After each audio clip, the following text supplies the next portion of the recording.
You've become a relic with a title we can't afford anymore." The words from Dr. Elliot Wilson's all-staff email burned on my computer screen. My hands trembled as I reread the announcement that had been sent to over 300 hospital employees. After careful consideration of our financial outlook, I've made the difficult decision to eliminate several administrative positions. This includes the role of Senior Hospital Administrator, currently held by Marissa Shaw. While we appreciate her 18 years of service, Northwood Memorial needs fresh perspectives to navigate today's healthcare challenges. Gina is stuck in the past, resistant to innovation, and preventing us from implementing necessary changes. I sat back in my chair, stunned by the public humiliation. My name wasn't even spelled correctly. I'd never been Gina to anyone. The personal attack was completely unprofessional, but then again, so was Dr. Wilson. My name is Marissa Shaw. I'm 44 years old, and until this morning, I was the Senior Hospital Administrator at Northwood Memorial Hospital in Portland, Oregon. I'd dedicated my entire career to this institution, working my way up from an entry-level position. I'd weathered budget cuts, staffing crises, and 3 major transitions in leadership. But nothing had prepared me for this. I heard a soft knock at my door. It was Vanessa, my assistant, her eyes wide with concern. "Marissa, I'm so sorry. This is awful. He can't just—" "He can," I said, taking a deep breath. "As Chief Medical Director, he has the authority to restructure administration. I knew something was coming when he canceled our last 3 meetings." Dr. Wilson had arrived 6 months ago with grand promises and an impressive resume. He spoke of innovations and efficiencies, but showed little interest in understanding how our hospital actually functioned. His first act had been to eliminate free parking for staff. His second had been to reduce nursing coverage on night shifts. "What will you do?" Vanessa asked, her voice cracking. I looked around my office, at the certificates on the wall, the family photos, and the row of binders on my shelf labeled Safety Protocols and Violations. Those binders contained 18 years of meticulously documented safety concerns, staffing issues, and policy violations. Some were resolved. Many were not. "I'll be fine," I said, feeling a strange calmness settling over me. Sometimes being underestimated is an advantage. I stood up and started collecting my personal items, leaving the binders untouched. I had digital copies of everything. When security arrived to escort me out, another of Wilson's humiliating tactics, I was ready. I smiled, took only my personal belongings, and walked out with my head held high. That evening, I made a single phone call. The call was to Dorothy Winters, a former board member who had retired last year. She had been my mentor when I first joined Northwood Memorial and remained a close friend. "He did what?"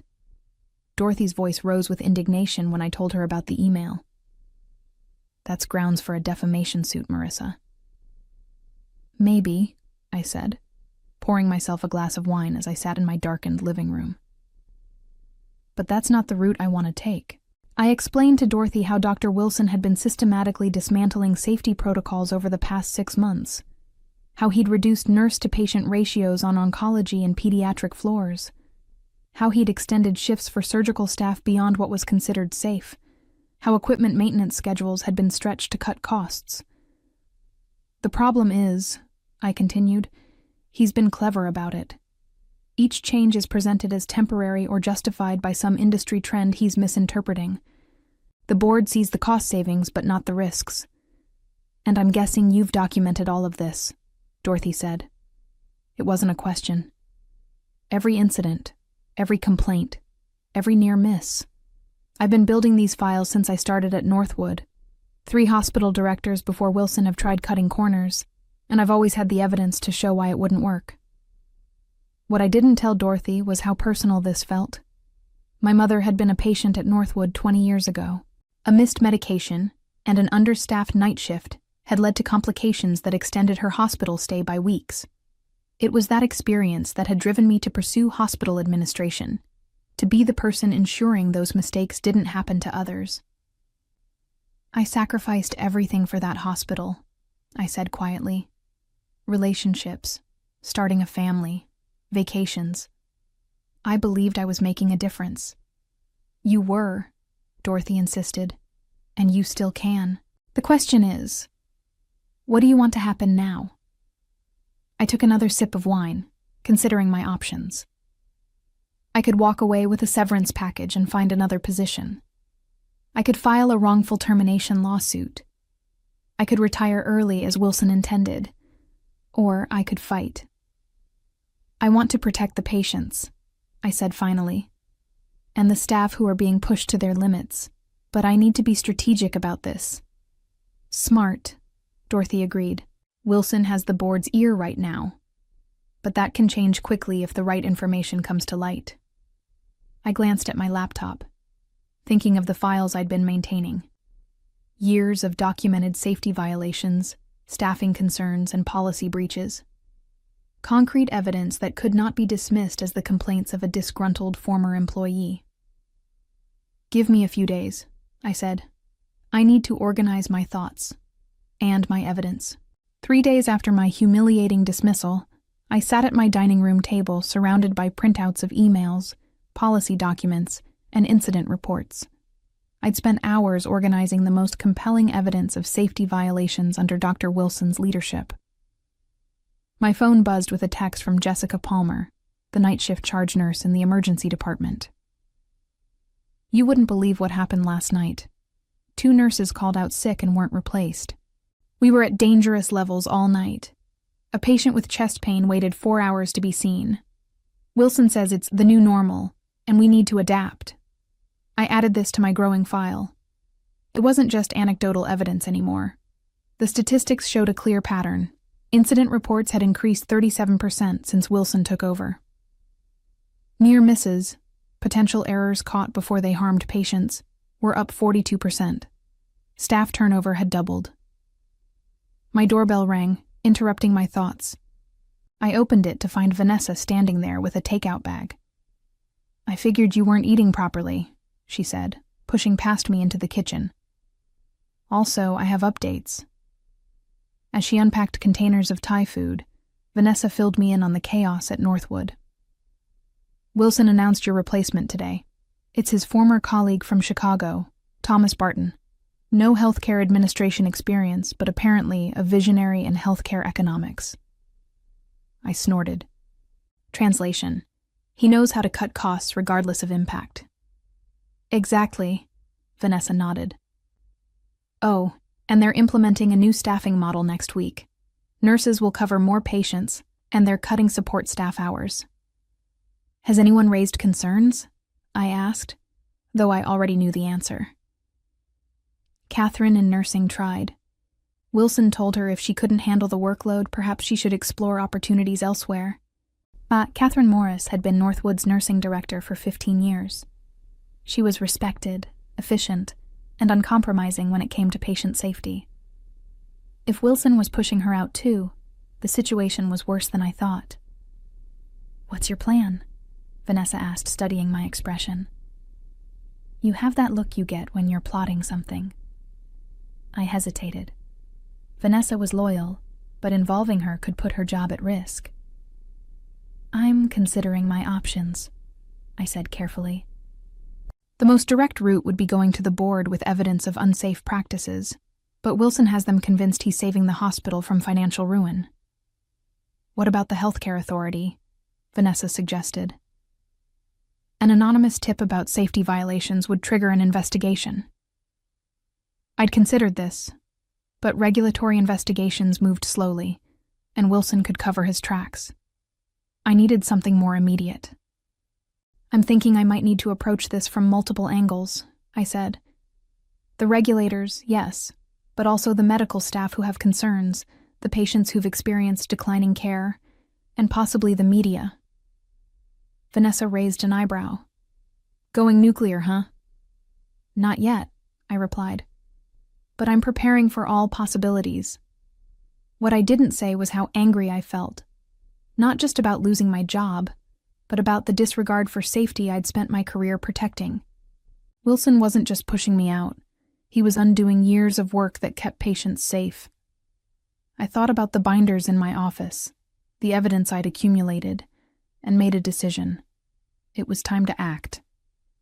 A week after my dismissal, I sat in a quiet corner of a cafe 3 blocks from Northwood Memorial, nursing a cup of coffee that had long gone cold. Across from me sat Dr. Andrew Bennett, chief of surgery, and someone I'd worked closely with for over a decade. "I shouldn't be meeting with you," he said in a low voice, glancing around nervously. "Wilson made it clear that anyone maintaining contact with you would be seen as undermining the new direction." "Yet, here you are," I observed. Andrew sighed, running a hand through his salt and pepper hair. "What's happening isn't right, Marissa. Wilson is making decisions that compromise patient care, and nobody seems able to stop him." "Tell me what's changed since I left," I said, pulling out a notebook. For the next 30 minutes, Andrew detailed alarming developments. Surgical teams working double shifts, equipment maintenance postponed, supplies rationed to the point where staff were bringing their own basic items. Most concerning was the new streamlined patient discharge process that prioritized freeing up beds over ensuring patients were ready to go home. "We had 3 readmissions last week because patients were discharged too soon," Andrew reported grimly. "One was an elderly woman who went home without proper medication instructions. She was back in the emergency department 12 hours later, much worse than when she left." "Are people documenting these incidents?" I asked. Andrew nodded. "We're trying, but Wilson's appointed administrators who minimize concerns or lose the paperwork. Catherine's been keeping her own records, but she's walking on thin ice already." I slid a USB drive across the table. "I need you to give this to Catherine. It contains templates for documenting unsafe conditions in a way that can stand up to regulatory scrutiny." Andrew pocketed the drive. "What are you planning, Marissa?" "I'm gathering evidence for the healthcare authority," I admitted. "But I need current documentation that corroborates the patterns I've been tracking. You know this could end careers, right? Including yours and mine?" I met his gaze steadily. "What about the patients whose lives we're supposed to be protecting? How many of them will suffer because we were too afraid to act?" Andrew looked down at his coffee. "You're right. It's just intimidating. Wilson has the board wrapped around his finger. He's promising financial miracles. Financial miracles usually come at a cost," I pointed out. "In this case, patient safety." "I'll help," Andrew decided. "But be careful. Wilson's more connected than you think. His brother-in-law is on the hospital association board, and he's got friends at the state level." That was information I hadn't known, and it complicated matters. If Wilson had allies in regulatory bodies, my complaints might be buried or dismissed. As we parted ways, Andrew caught my arm. "There's something else you should know. Wilson's been telling people you were fired for incompetence, that you mismanaged budgets and falsified staffing reports. He's essentially blaming the hospital's financial problems on you." The accusation hit me like a physical blow. Not only had I been humiliated and pushed out, but now my professional reputation, built over 18 years of dedicated service, was being systematically destroyed. "Thanks for telling me," I managed, struggling to keep my voice steady. Walking back to my car, I felt a surge of anger unlike anything I'd experienced before. Wilson wasn't just endangering patients. He was attacking my integrity, my life's work. The gloves needed to come off. When I reached my car, I made a decision. It was time to involve someone I'd been hesitant to contact. James Lloyd, an investigative reporter who had covered healthcare issues for the Portland Tribune. He'd reached out to me years ago about a story on hospital administration, and I'd declined to comment. I found his card in my contacts and sent a text. "We should talk. I have information about patient safety risks at Northwood Memorial." His response came almost immediately. "Been waiting for this call. When and where?" James Lloyd was younger than I expected, probably in his early 30s, with intense eyes behind wire-rimmed glasses. We met at a park far from the hospital, where I laid out my concerns about Northwood under Wilson's leadership. "I've heard rumors," James admitted, recording our conversation with my permission. "Staffing complaints, unusual turnover rates, but without someone on the inside, it's hard to verify." "I've got more than rumors," I said, handing him a folder. "These are redacted copies of incident reports from the past 6 months. They show a clear pattern of increased safety risks correlating directly with Wilson's policy changes." James flipped through the documents, his expression growing more serious with each page. "This is concerning, but Wilson could argue these are isolated incidents, or the result of system-wide healthcare challenges. That's why I've also compiled these." I pulled out a second folder containing statistical analyses. "These show that while similar hospitals in our region maintained consistent safety metrics, Northwood's have declined dramatically since Wilson's arrival." James whistled softly. "You really did your homework." 18 years of homework," I corrected. "I've been tracking these patterns through multiple administrations. The difference is that previous directors listened when presented with evidence. Wilson fired me instead." "Why go public now? Why not take this directly to the board?" It was a fair question, and one I'd asked myself repeatedly. The board hired Wilson specifically to cut costs. They're seeing the financial improvements without understanding the safety trade-offs, and Wilson has convinced them I'm incompetent and bitter. James nodded slowly. "So, you need public pressure to force their hand." "Exactly. Once patients and the community understand what's happening, the board will have to act, regardless of Wilson's connections." "This is a solid story," James said. "But you should know what you're getting into. Wilson won't take this lying down. He'll attack your credibility, your motives." "He's already doing that," I pointed out. "At least this way, the truth gets told." As James packed up the documents, promising to verify my claims independently, I felt an unexpected twist of doubt. Was I doing this for the right reasons? Was it about patient safety, or was it about my wounded pride? The answer came to me as James asked one final question. "What's your best-case outcome from this?" Without hesitation, I replied, "That Northwood returns to prioritizing safe, quality care over cost-cutting. Whether I'm part of that future or not is secondary." That evening, I received an unexpected call from Dorothy. "Wilson's making moves," she said without preamble. "He's been calling board members individually, telling them you're planning to sue the hospital for wrongful termination. He says you're fabricating safety concerns to strengthen your case." My stomach dropped. "That's not true. I have no plans to sue." "I know that, but they don't. He's poisoning the well before you can even approach them." This was a development I hadn't anticipated. Wilson was more strategically minded than I'd given him credit for. "There's more," Dorothy continued. "He's expediting his cost-cutting plans, implementing them all at once rather than gradually. It's like he knows a storm is coming and wants to secure as many changes as possible." That meant he suspected I was gathering evidence. Perhaps he'd been warned about my meeting with James. Or maybe Andrew's conversation with Catherine had been discovered. "What should I do?" I asked, suddenly feeling out of my depth. "Stay the course," Dorothy advised, "but be prepared for things to get ugly. Wilson's the type who's built his career on never backing down, never admitting mistakes." After we hung up, I sat in my living room, staring at the wall of evidence I'd assembled. I'd planned to move methodically, building my case before making it public. But Wilson was accelerating his timeline, which meant I needed to accelerate mine.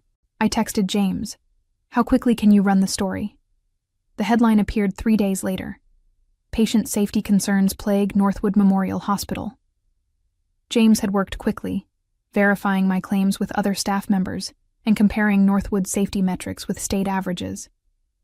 The article didn't name me as the primary source, but it did mention recently terminated administrative staff who had raised concerns. My phone began ringing almost immediately. First was Catherine, the nursing director.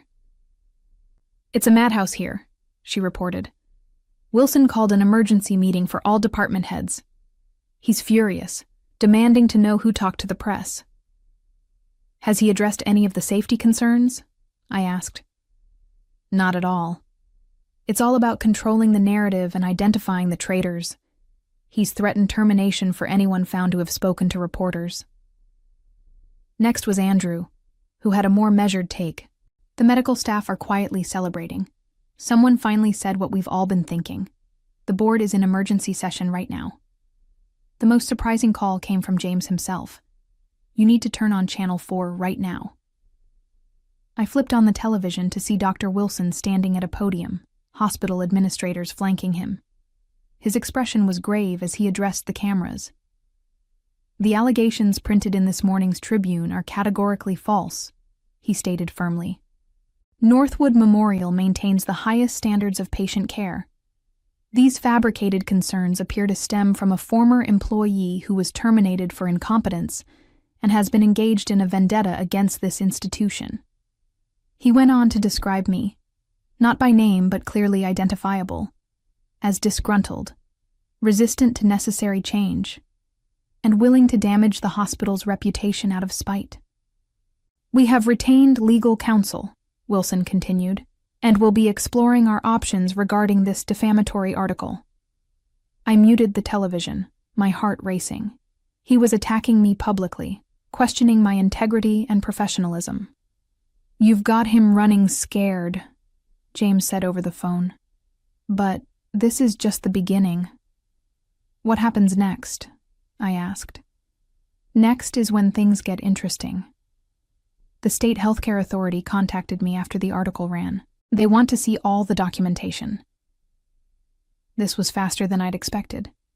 Typically, regulatory bodies moved at a glacial pace, but perhaps the public nature of the allegations had forced their hand. "I have copies of everything ready to go," I told him. "But what about Wilson's legal threats?" "Standard intimidation tactics," James dismissed. "The Tribune's lawyers reviewed every word before publication. Everything's factual and properly sourced." I wasn't so easily reassured. Wilson had resources and connections I didn't. While I'd been meticulous in my documentation, I knew how facts could be twisted, how narratives could be shaped to villainize whistleblowers. Later that afternoon, I received an anonymous email from a Northwood email address. "Check patient readmission reports for oncology over the last 2 months. Pattern of premature discharges followed by complications. Wilson personally approved new discharge protocols despite multiple objections from oncologists." This was exactly the kind of specific, verifiable information that could strengthen the case against Wilson. I forwarded it to James, who promised to follow up. By evening, news vans were parked outside Northwood. The local healthcare workers' union had issued a statement supporting the Tribune's investigation and calling for a full review of the hospital's safety protocols. Patient advocacy groups were demanding answers. What had started as my private collection of documentation had snowballed into a full public reckoning. As I watched the coverage, I felt a strange mix of vindication and anxiety. I'd wanted to protect patients and hold Wilson accountable, but I hadn't anticipated how quickly things would escalate, or how personal the attacks would become. This was no longer just about my career. It was about the future of Northwood Memorial and the safety of countless patients. And despite Wilson's counteroffensive, I knew I had one critical advantage. The truth was on my side. 1 week after the Tribune article broke, the healthcare authority announced a formal investigation into Northwood Memorial. Inspectors arrived without warning, reviewed records, interviewed staff, and observed operations. Wilson was noticeably absent during their 3-day visit, represented instead by nervous administrators who struggled to answer pointed questions about staffing ratios and safety protocols. I watched from a distance, getting updates from Catherine and Andrew. The investigation itself was vindication, proof that my concerns warranted attention. But I knew Wilson wouldn't go down without a fight. On the 4th day, I received an unexpected visitor. Thomas Crawford, chair of the hospital board, stood on my doorstep looking uncomfortable. "Mr. Crawford," I said, genuinely surprised. I didn't expect to see you here." "May I come in?" he asked, glancing over his shoulder as if worried about being seen. I led him to my living room, where my wall of evidence was still displayed. He stared at it for a long moment before speaking. "The board has received the preliminary findings from the healthcare authority," he said gravely. "They're concerning. Significant safety violations, potential regulatory actions, possible fines." He paused. "They specifically cited decisions made under Dr. Wilson's leadership." I waited, sensing there was more. "We've also discovered financial irregularities," he continued. "Consulting fees paid to companies connected to Wilson's family members. Questionable equipment purchases from vendors where he holds interests." This was a revelation I hadn't anticipated. My focus had been entirely on safety violations, not financial impropriety. "The board has called an emergency session for tomorrow," Crawford said. "Wilson has been placed on administrative leave pending a full review." He looked at me directly. "We'd like you to attend the meeting, to discuss next steps." I'd imagined many outcomes when I began this process, but reinstatement had never been one of them. I'd assumed my career at Northwood was over, regardless of how things played out with Wilson. "Are you asking me to return?" I clarified. Crawford nodded. "The board recognizes we made a serious error in judgment, both in hiring Wilson and in allowing your termination.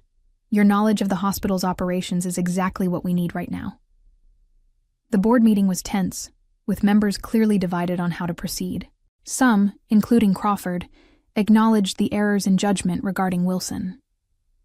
Others were still defensive, suggesting the problems had been exaggerated. Wilson himself was absent, represented by an attorney who made vague statements about differences in management philosophy and misunderstandings about policy changes. When it was my turn to speak, I laid out not just the safety concerns, but my vision for addressing them: reinstating proper nurse-to-patient ratios, resuming regular equipment maintenance, and implementing a system of checks and balances to prevent future compromises to patient care. "These aren't radical suggestions," I emphasized. "They're standard practices that Northwood successfully maintained for years before recent changes. Yes, they have costs, but so do readmissions, complications, and regulatory fines." The debate continued for hours, but by meeting's end, the board had reached several decisions. First, Dr. Wilson's employment was terminated, effective immediately. Second, I would be reinstated as senior hospital administrator, with an expanded role overseeing safety compliance. Third, an independent audit would review all policy changes implemented in the past 6 months, with immediate reversal of any that compromised patient care. As the meeting concluded, James Lloyd's story hit the online edition of the Tribune. Healthcare Authority confirms safety violations at Northwood. Director removed. The article detailed not just the safety concerns, but also the financial irregularities discovered during the investigation. Walking out of the boardroom, I felt a complex mix of emotions: satisfaction that patient safety would be restored, relief that my professional reputation had been vindicated, but also awareness of the damaged relationships and trust that would need rebuilding. Catherine met me in the hallway, a tentative smile on her face. "Welcome back," she said simply. "There's a lot of work to do," I replied. "Yes," she agreed, "but this time we'll do it right." In the weeks that followed, I led the implementation of systemic changes at Northwood. We returned to appropriate staffing levels, reinstated essential safety protocols, and established transparent reporting systems for safety concerns. The Healthcare Authority's final report outlined 27 significant violations under Wilson's leadership, resulting in substantial fines, but more importantly, a roadmap for improvement. Wilson, facing professional disgrace and potential legal issues related to financial improprieties, left Portland entirely. I heard he'd taken a position at a private healthcare consultancy in another state, a concerning development, but one outside my control. As for me, I found myself more committed than ever to Northwood's mission. The experience had reminded me why I'd entered healthcare administration in the first place: not for power or prestige, but to ensure that patients received the safe, quality care they deserved. 1 year after my early retirement and subsequent return, I stood in the hospital lobby unveiling a new patient safety initiative. Looking at the assembled staff, many of whom had risked their jobs to speak truth about unsafe conditions, I felt profound gratitude. My meticulous documentation had provided the ammunition, but their courage had made victory possible. We had transformed a potential tragedy into an opportunity for renewal, proving that sometimes the best revenge isn't punishment, but reform.